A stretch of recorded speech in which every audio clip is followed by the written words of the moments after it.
Good morning. Welcome to Market Today by ECTRA Arulrajhan. Today is 16th February 2023. ஒவ்வொரு நாளும் காலையில் pre market இன்ஃபர்மேஷனை கூட ஷேர் பண்ணிக்கிறோம். இன்றைய தகவலை பார்க்கலாம். நேற்றுக்கு முடிஞ்ச அமெரிக்க சந்தைன்றது மிக வலுவாக பிடிச்சிருக்கிறத நம்ம பார்க்கிறோம். மிக வலுவுன்னு சொல்ல முடியாது, இருந்தாலும் கூட ஓரளவுக்கு தொடர்ந்து ஒரு முந்தைய நாளை ஒட்டி பார்க்கும்பொழுது ஓரளவுக்கு மேல் நோக்கி திரும்பி இருக்கிறத பார்க்கிறோம். டவ் ஜோன்ஸ் புள்ளி 1% S&P 500 புள்ளி 2% நாஸ்டாக் புள்ளி 98 1% அளவுக்கு ஏற்றம். நாஸ்டாக் தொடர்ந்து வலிமையா ஏறிட்டு இருக்கிறத நம்ம பார்க்கிறோம். நடுநடுவே இறக்கங்கள் வந்தாலும் கூட ஒட்டுமொத்தத்தில் நாஸ்டாக் மிக வலிமையான ஒரு ஏற்றத்தில் இருப்பதை தொடர்ந்து பார்க்கிறோம்.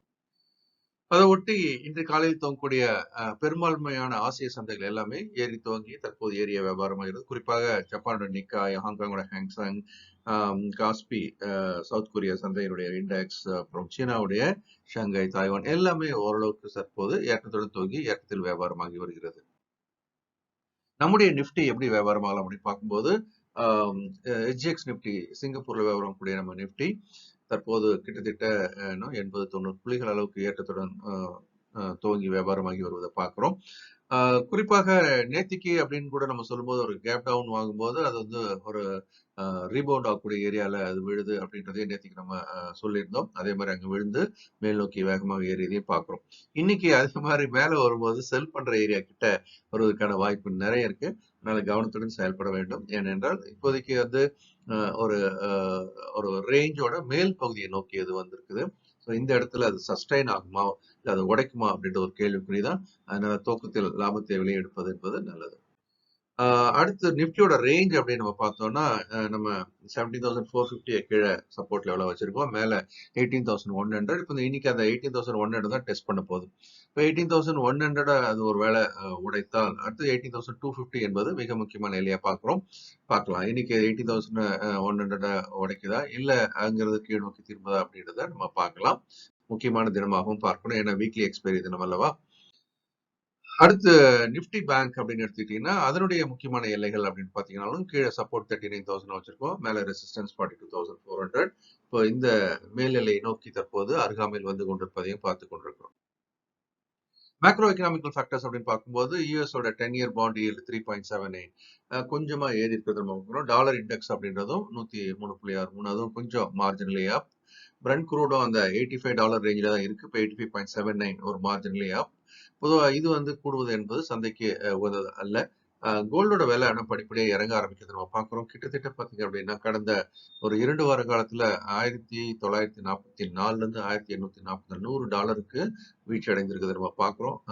பெரிய ஏற்றத்தை அடைந்தது பார்த்தோம் இல்லையா. கோல்டை பொறுத்த வரைக்கும் மிகப்பெரிய வலட்டாட்டில் இருக்குது. கடந்த 2 மாதத்துக்கு முன்பாக பார்த்தீங்கன்னா $1,620 இருந்தது. அப்புறம் $1,944 அப்படின்னு சொல்லிட்டு கிட்டத்தட்ட $300 ஒரு ஏற்றத்தை கண்டது. அதன் பிறகு இப்போ $100 இறக்கத்தை கண்டு கொண்டிருப்பதையும் பார்க்கிறோம். 1/3 பங்கு ஏற்றத்தினுடைய இறக்கமாக இப்போதைய நம்ம பார்க்கலாம். இது ஹோல்ட் பண்ணுதான்றதையும் நம்ம பார்க்கணும். இப்போ யூஎஸ்டி ஐஎன்ஆர் பார்த்தீங்கன்னா 82.82 ஏறக்குறைய அந்த 82.5 அப்புறம் 82.9 அப்படின்னு சொல்லக்கூடிய ஒரு 40 பைசா கேப்ல தற்போது வியாபாரமாகி வருவதை பார்க்கிறோம். இன்னைக்கு பாசிட்டிவான ஒரு விஷயம் அப்படின்னு நீங்க சொல்றதா யூஎஸ்ல ரீட்டைல் சேல்ஸ் வந்து நல்ல விற்பனையை கண்டுள்ளது. இது இந்த பொருளாதார வளர்ச்சி இன்னும் வலிமையாக இருப்பதை காட்டுவதாக நம்ம எடுத்துக்கொள்ளலாம். ஆனாலும் கூட இந்த வளர்ச்சிகள் எல்லாம் எதை கூட்டும்? பணவீக்கத்தை கூட்டும். அதனால் வட்டி விகித உயர்வு என்பது இன்னும் தொடரும். அது மாதிரியான ஒரு எதிர்மறை விளைவை கூட ஏற்படுத்தும். ஆனாலும் கூட இப்போதைக்கு சந்தைக்கு ஒரு உகந்த எண்ணாவே இதை பார்க்கலாம். எஃப்ஐஸ் வந்து தொடர்ந்து ஏற்கனவே பார்த்தீங்கன்னா 4 நாளா பயரா இருக்கிறாங்கன்னு பார்க்குறோம். என்ன ஒண்ணு அப்படின்னா அவங்களுடைய வாங்குதலுடைய அளவு 1,500 கோடி, 1,300 கோடி, 1,800 கோடி அப்படி வந்து இப்போ 432 கோடி அப்படின்னு குறைஞ்சிருக்கிறத பார்க்கிறோம். அதே நேரம் முக்கியமான ஒரு விஷயம் என்னன்னா இவங்களுடைய ஷார்ட் பொசிஷன் கிட்டத்தட்ட 84% இருந்து 72%, 73% என்ற அளவுக்கு குறைந்து கொண்டு வருவதை நம்ம பார்க்கிறோம். இது வந்து கவனமா இருக்க வேண்டிய ஒரு நாள். அப்கோர்ஸ் டிஐஸ் வந்து 516 கோடிக்கு வாங்கியிருக்காங்க. இருந்தாலும் எஃப்ஐஸ் வந்து இந்த ஏற்றத்தை பயன்படுத்தி மீண்டும் புதிய விற்பனையை துவக்குவார்களா அப்படின்ற ஒரு கேள்விக்குறி மைண்ட்ல போட்டுக்கிட்டே வரணும். ஏன்னா அவங்க வந்து ஷார்ட் பொசிஷன் இன்னமும் அந்த 73-74% இருக்கிறதுனால ஷார்ட் பொசிஷனை கூட்டுவாங்களா இல்ல இது வந்து ஒருவேளை நமக்கு 18,250 முக்கியமான அடுத்த தடையில சொல்லியிருக்கேன் அதை தாண்டிடுச்சுன்னா அவங்க முழுக்க ஷார்ட் கவரிங் பண்றதுக்கான வாய்ப்பு உண்டு. அப்போ மார்க்கெட் வந்து ஒரு பூம் ஆகலாம். ஆனால் இது ரொம்ப குருஷியலான பாயிண்ட்ல இருக்கிறோம் என்பதை மனதில் வைத்துக் கொள்ள வேண்டும்.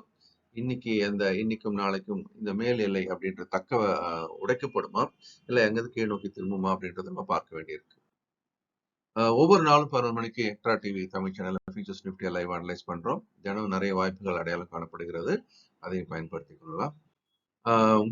கேண்டில்ஸ் ஃபார்மேஷன் அப்படின்னு பார்க்கும்போது இப்போ பார்த்தீங்கன்னா கடந்த 2 நாளா ஒரு புல் கேண்டில் ஃபார்மேஷன் இருக்கிறது நம்ம பார்க்குறோம். குறிப்பா முக்கிய தடைநிலை அது உடைச்சு மேலே ஏறி இருக்கிறதை நம்ம பார்க்குறோம். இந்த ஏற்றம் அப்படின்றது இன்னைக்கு அப்படின்றது ஒரு கடினமான நாளாக நம்ம பார்க்க வேண்டும். ஒரு கேப் அப்ல வேற துவங்குது, செல்லிங் ஏரியாக்குள்ள போய் விழுது. அதனால கவனமா பார்க்கணும். அங்கிருந்து கீழ் நோக்கி இறங்குவதற்கான வாய்ப்பு அதிகம். அதே சமயம் நம்ம மேல போனா அடுத்த கட்டமாக 18,250 முக்கிய தடைநிலையாக இருப்பதையும் நாம் பார்க்கிறோம். இந்த நாளும் இனிமையான நாளாக இருக்க மனமார்ந்த வாழ்த்துக்கள்.